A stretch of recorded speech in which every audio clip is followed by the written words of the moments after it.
Be me, Kiana. Not too long ago, I was handed the keys to the kingdom, CEO of a mid-sized tech company. The board wanted a fresh perspective, a real paradigm shift. They got one. When I walked in for the first time as the boss, I could practically smell the testosterone. It wasn't just a workplace, it was a clubhouse. The previous CEO had built a functional company, sure. It made money, but it was stagnant. It had no soul, no vision for a better, more equitable future. The energy was just heavy. You know the kind. A dozen or so male engineers huddled together like they were defending a fortress. The jokes were quiet when I walked by. The camaraderie felt exclusionary. My mission wasn't just to increase quarterly profits. It was to heal the very culture of the place, to build a space where collaboration replaced competition, where empathy was valued over aggression. My first week was purely observational. I walked the floors, sat in on meetings, listened, and I saw it all. The subtle eye rolls when a female colleague spoke, the tech bro jargon designed to keep people out. The whole system was built by men, for men. I knew I couldn't just trim the branches. I had to pull the whole thing up by the roots. My first major initiative was a new flagship project, something that would put us on the map as forward-thinking innovators. I called a big meeting with the senior development team. I laid out my vision. It was ambitious, I'll admit.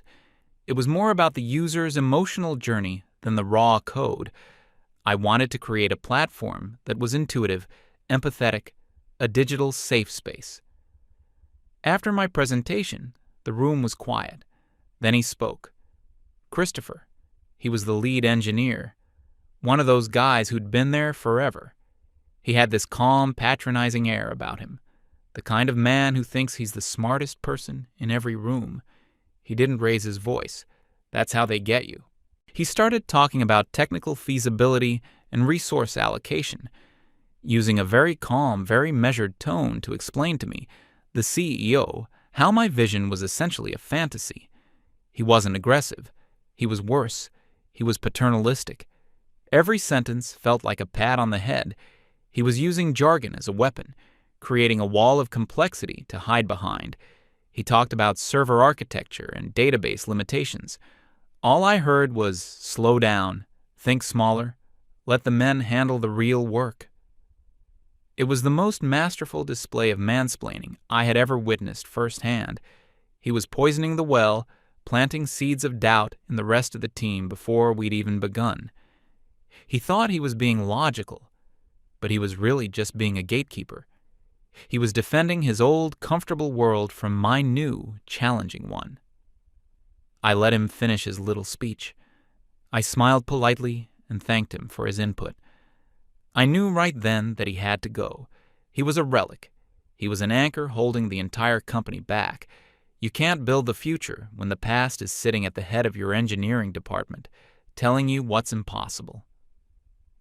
A couple of days later, I called him into my office. I told him we were moving in a new creative direction, and his skill set was no longer aligned with our vision. He was shocked, genuinely shocked. He asked for a specific reason, for performance metrics. It was sad, really. He couldn't comprehend that his entire worldview was the problem. It wasn't about a line of code he wrote. It was about the toxic mindset he represented. I kept it professional and vague. HR handled the details. The shockwave that went through the office was palpable. I had taken out their king. The other men looked at me differently after that, a mix of fear and resentment. Good. It meant they understood a new sheriff was in town. With Christopher gone, the project could finally breathe. But the cultural problem remained. The boys' club was wounded, but not dead. The ringleader of that was a project manager named Kai. Kai was one of those guys everyone supposedly likes. Charismatic, funny, always organizing things. That was precisely the problem.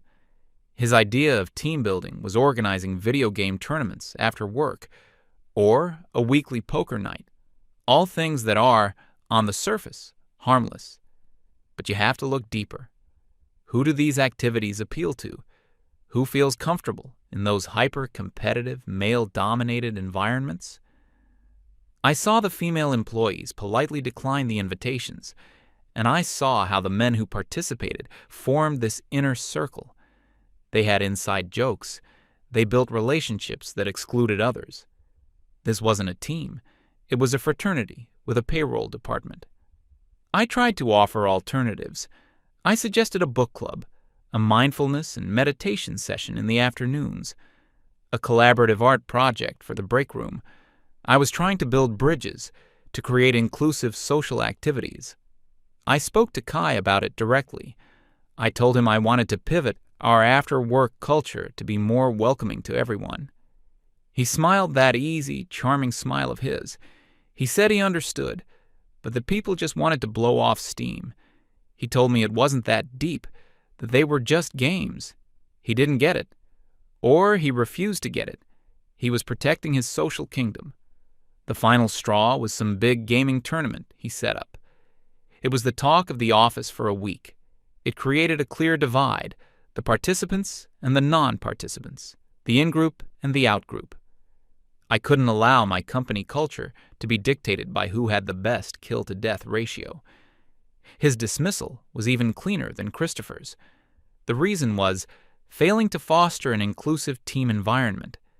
It was perfectly corporate, perfectly defensible. When he left, the social heart of the old guard was ripped out. The office became quiet. The laughter died down. Some might call that a loss of morale. I called it a detoxification. We were no longer a frat house. We were a professional place of business.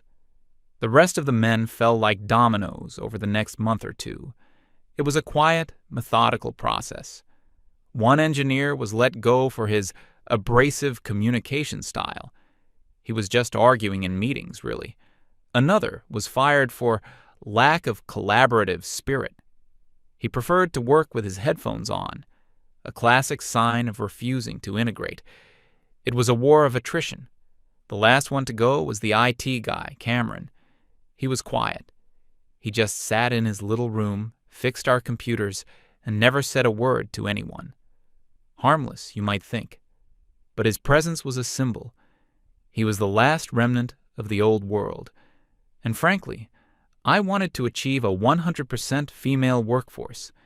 It was a powerful statement, a message to the world about what we were building. Finding a reason for him was tricky. He never did anything wrong. In the end, it was a simple departmental restructuring. We were outsourcing our IT support. It wasn't even a lie. We did, eventually.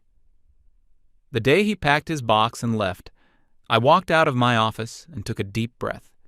It was done. The air felt different, lighter, cleaner. The cleansing was complete. Now, the real work could begin. My first hire for the new era was my right hand, Zoe. I'd known her for years. She understood my vision on a cellular level. She became my chief people officer. Her job was to guard the gates, to ensure that every new hire was a perfect cultural fit. Together, we built the dream team.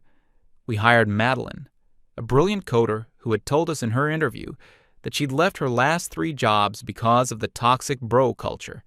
She was a perfect fit, eager, talented, and on our side. We hired Camilla to run our social media.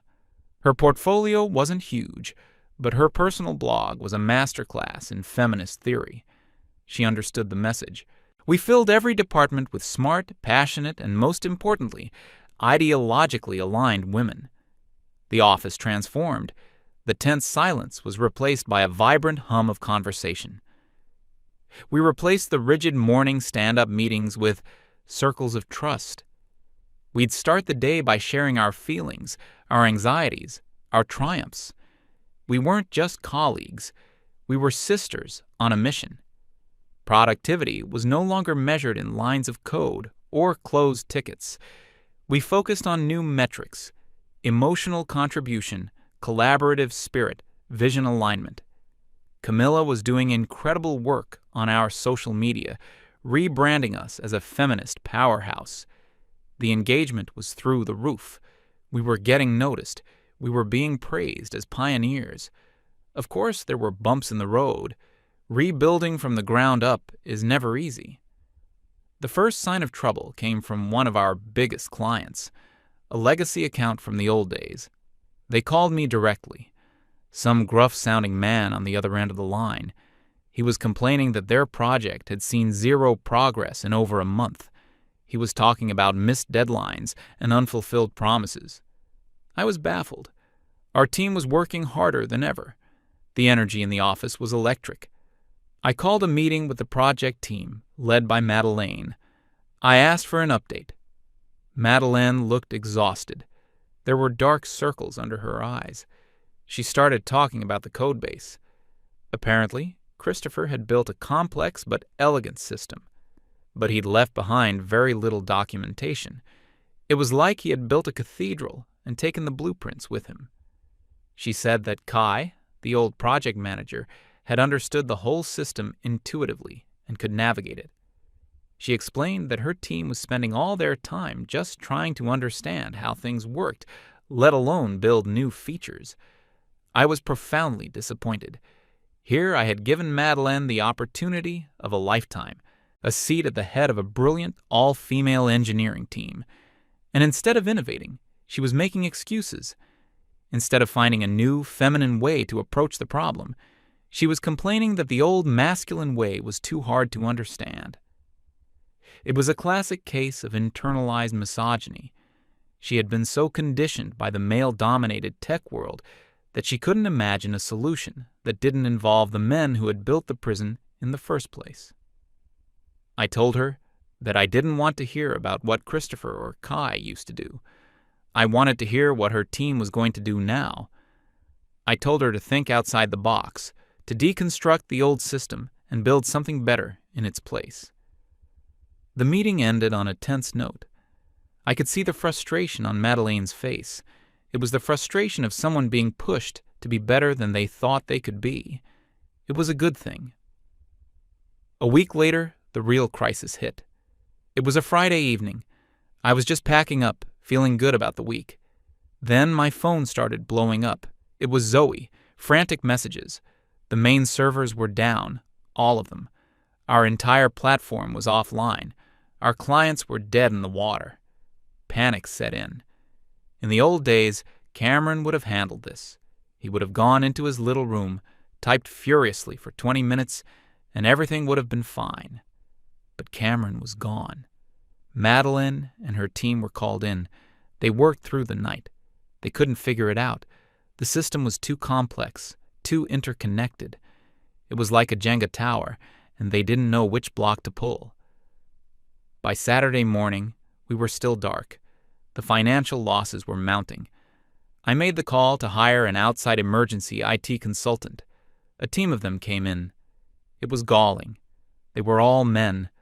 They walked into our beautiful, curated space like an invading army. They spoke in clipped, technical shorthand and ignored most of us. It took them almost the entire weekend to fix it. The bill was astronomical, but the worst part was the diagnosis. The lead consultant told me it was a routine server maintenance script that had failed, a script that, according to the logs, had been running flawlessly every week for 3 years. He said it should have been a simple fix if you knew the system. The implication was clear. Cameron would have fixed it in his sleep. The consultant also mentioned something else that chilled me to the bone. He said the system had a number of unusual custom configurations. He called it brittle. Powerful, but brittle. He said it required constant, expert maintenance. I knew what had happened. It was obvious. This was sabotage. Cameron, the quiet, unassuming IT guy, he had done this. Before he left, he must have planted a time bomb in the code.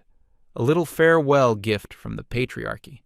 It was a cowardly, vindictive attack designed to make us fail. He couldn't stand to see us succeed without him. The men couldn't build something that lasted, so they made sure to break it on their way out. I told Zoe my theory. She agreed completely. We had been naive. We thought they would just leave quietly. We had underestimated their toxicity, their fragility. We had kicked over their anthill, and now they were trying to bite us from the grave. The server incident shook us, but it also hardened our resolve. We were not just building a company anymore.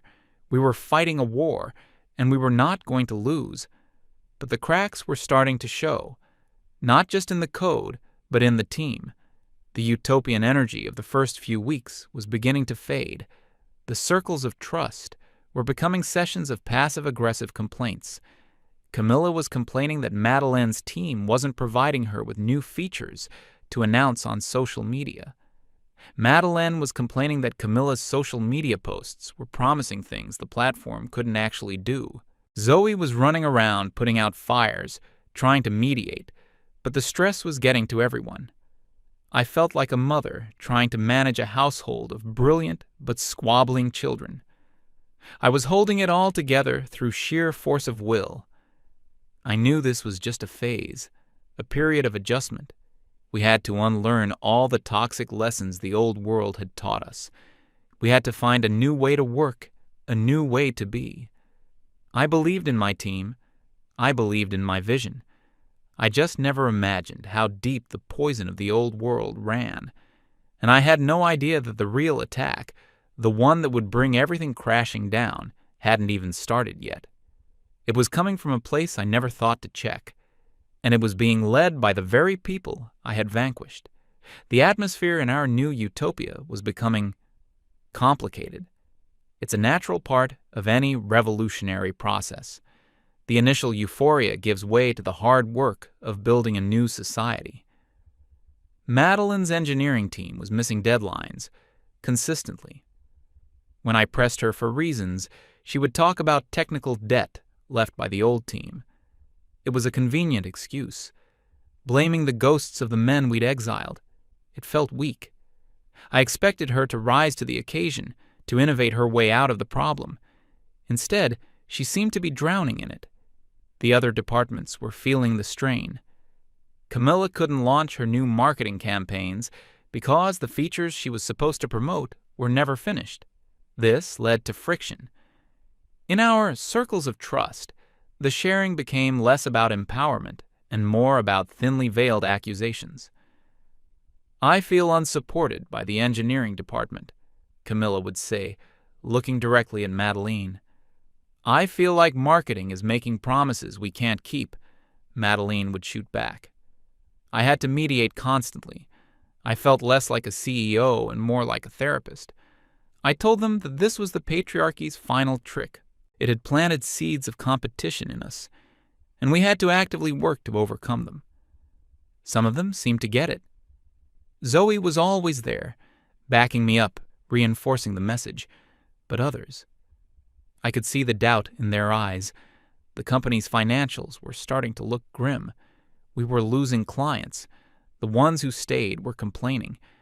I had to spend most of my days on the phone, soothing angry account managers, promising them that our internal restructuring would soon lead to unprecedented innovation. It was exhausting, holding the line for a vision that lesser minds were struggling to grasp.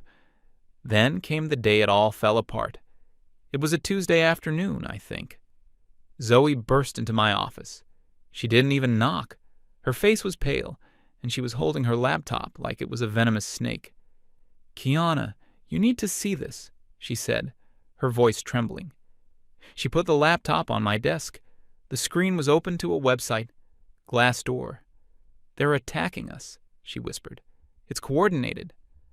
I leaned forward, a sense of weary annoyance washing over me. Of course, the last resort of the mediocre man. Anonymous online reviews. The company's rating, which had been a respectable 4.2 when I took over, was now a dismal 1.5. I started reading. The first review was from a user named SeniorDev85, obviously Christopher. "Leadership has no technical understanding and sees expertise as a threat," it began. It went on to describe, in painstaking detail, the meeting where I had unveiled my new project. He framed my vision as nonsensical and his mansplaining as a calm attempt to inject reality into the conversation. He ended by saying, "CEO creates a hostile environment for anyone who disagrees with her. Merit means nothing here. Only ideological purity matters." It was signed with 1 star. Stay away. I snorted. The bitterness was practically dripping off the screen. The next one was titled, "Fun is Forbidden." It had to be Kai. "A once great company culture has been systematically destroyed," he wrote. "I was fired for organizing a video game tournament, which was deemed not inclusive. The new management has replaced collaboration with paranoia. You're constantly walking on eggshells, afraid that some normal human interaction will be misinterpreted as a thought crime." He continued, "If you're a man, don't even think about applying. If you're a woman who just wants to do good work without a side of political lecturing, I'd also advise you to look elsewhere."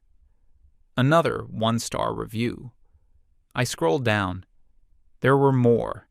From the engineer who had an abrasive communication style, from the guy who liked his headphones, even, to my surprise, a short one from Cameron, the IT guy. "Unprofessional and chaotic," it read. "Leadership dismantled a functional IT system out of sheer incompetence and paranoia.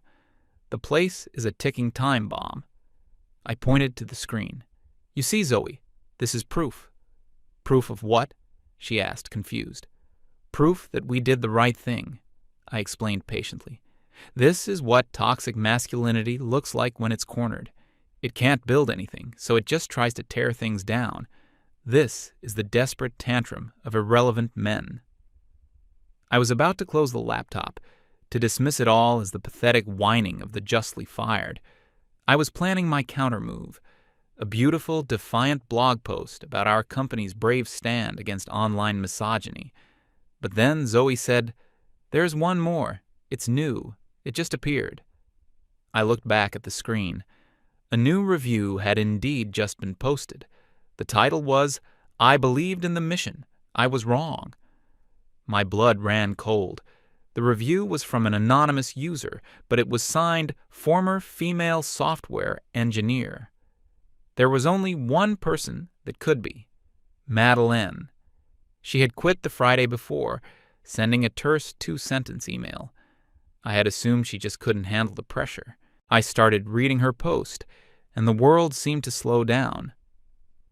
"I joined this company because I was inspired by the CEO's vision of creating a female-led workspace free of the tech industry's toxicity," it started.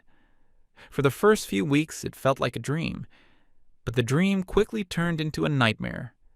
My hands started to shake.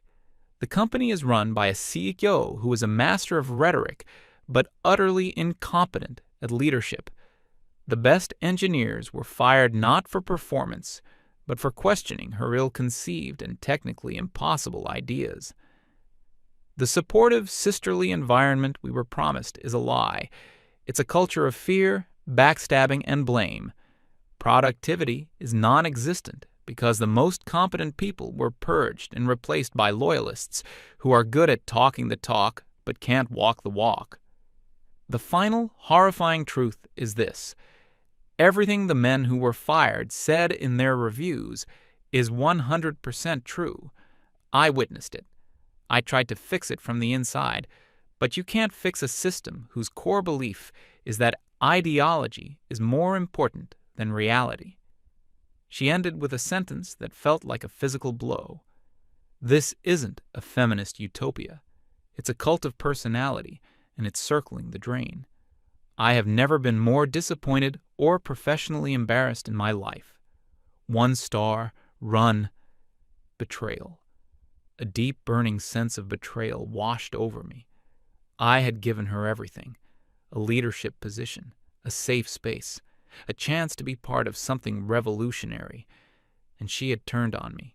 She had stabbed me in the back with the same rusty knives as the men we had fought so hard to overcome. She was weak. She had absorbed their poison, and now she was spitting it back at us. "She was never one of us," I said to Zoe, my voice dangerously quiet. She was a Trojan horse. But the damage was done. Madeline's review was the key that unlocked the floodgates. It gave all the other reviews credibility. It was the "I'm a woman, and I'm telling you it's true" that the world needed to hear.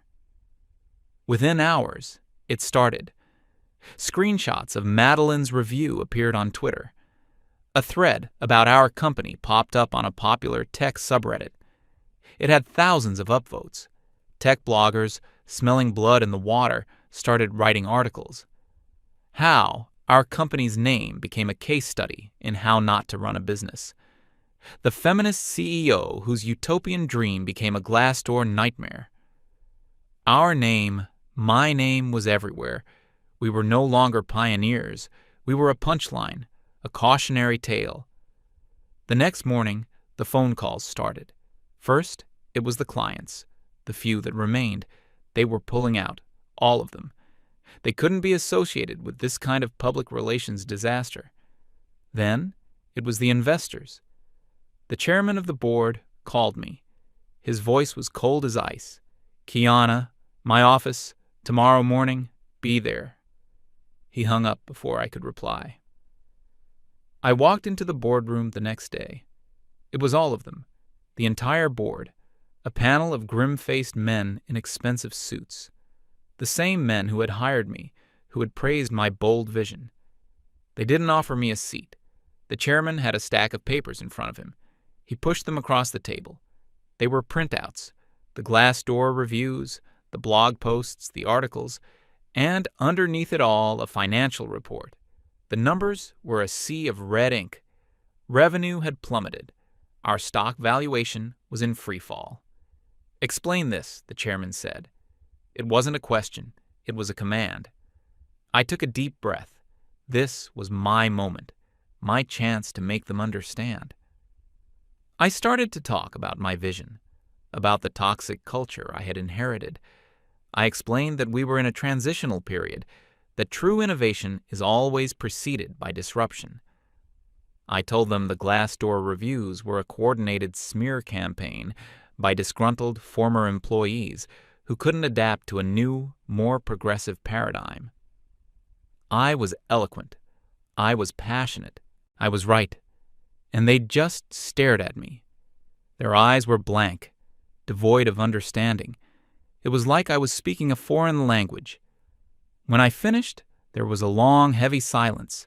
Then one of them, a man I'd barely spoken to before, leaned forward.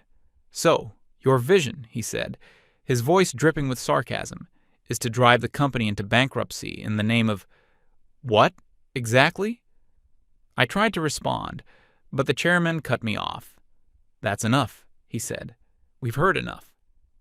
He slid one last piece of paper across the table. It was a severance agreement. "The board has lost all confidence in your leadership," he stated, as if reading from a script. "Your tenure as CEO is terminated, effective immediately. Security will escort you to your office to collect your personal belongings." I looked at their faces, all of them, and I finally understood. They weren't angry because the company was failing. They were angry because a woman had dared to try something they couldn't control. They had put me on a glass cliff, hoping I'd fall. And when I stumbled, instead of helping, they pushed. They were afraid of my strength, afraid of my vision. I didn't say another word. I didn't sign the paper. I just turned and walked out of the room with as much dignity as I could muster. A security guard I'd never seen before was waiting for me. He followed me to my office. My beautiful office. The one I had filled with plants and inspiring art. He stood in the doorway watching me as I put a few personal items into a small cardboard box. My team, my girls, they peeked out of their offices. Their faces were a mixture of fear and confusion. Zoe was crying. I wanted to go to them, to tell them to keep fighting, to not let the men win. But the guard just pointed towards the elevator. My time was up, and now I'm sitting here, in a coffee shop a few blocks away. The box with my things is on the floor next to me. I'm watching the rain streak down the window. I feel strangely calm. They took my company. They took my title. But they can't take my vision. I failed. But not because my ideas were wrong. I failed because I was ahead of my time. The world is not yet ready for a truly female-led future. The patriarchy is a wounded beast, and it lashes out with ferocious power in its death throes. The men I fired were its claws. The women like Madeleine who betrayed me were its poison. The board of directors was its cold, calculating brain. I see that now. I'm opening my laptop. The severance agreement can wait. I have something more important to write. A new blog post. I think I know the title. They can't silence a revolution. People need to hear the truth of what happened. They need to understand the forces we are truly up against. This isn't the end for me. It's a new beginning. I've learned a valuable lesson. You can't reform a broken system from within. You have to build your own. I think my next venture will be in consulting. Yes, I'll start my own firm. I'll teach other companies how to build truly inclusive, progressive, and fearless workplaces. I'll teach them how to avoid the mistakes I made. I'll teach them how to identify the saboteurs and the traitors before it's too late. My story isn't a failure. It's the first chapter, and I'm the only one who gets to write the rest of it.